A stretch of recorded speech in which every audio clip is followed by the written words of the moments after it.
Trauma, by its nature, is subjective and changes its meaning like fingerprints from person to person.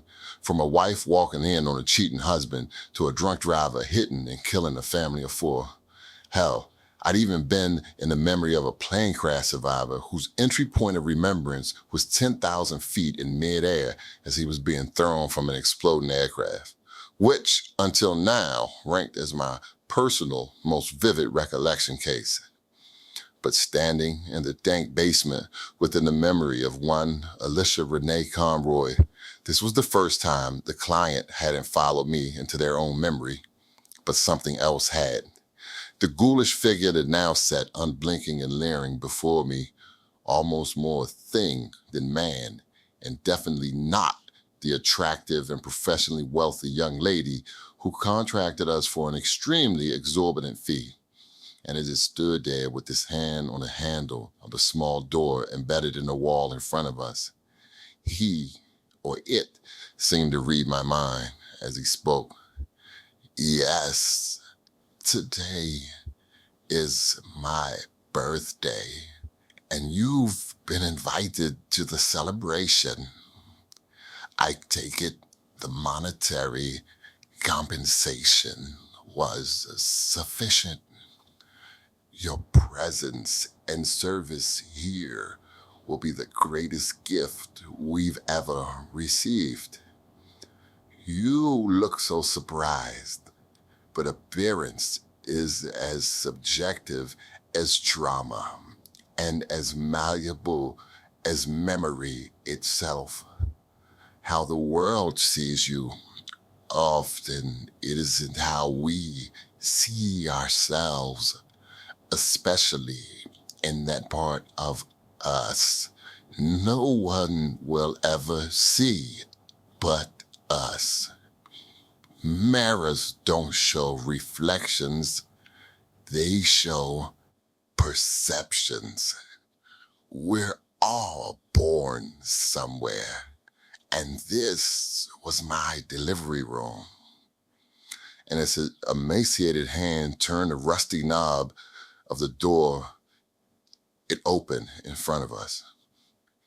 The inside was just a small antechamber, and a child no older than 4 or 5 was hunched in the center of what looked like a filthy bathroom. Filthy was a compliment. This was like 5 of the worst gas station bathrooms you'd ever seen combined. The child with his back to me and the not Alicia man thing was just as dirty as the room. Nothing to discern if it was a boy or a girl. And they seemed to be feverishly working on something not visible to us from the back. The Alicia man thing spoke.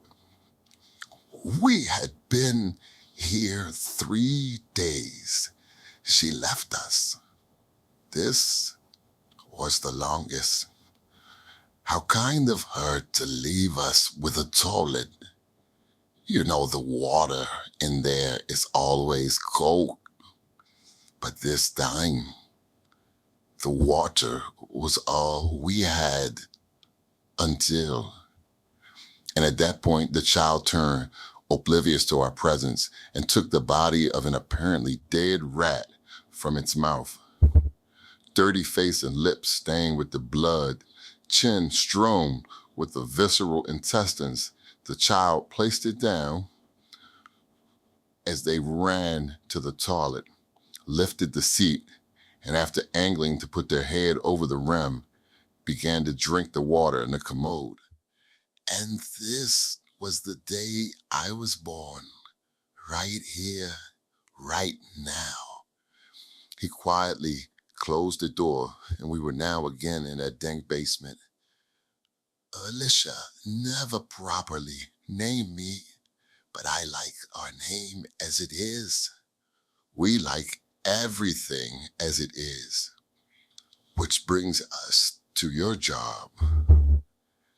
You free people from the prison of their memories, where they are shackled to their demons, is what you call them, correct?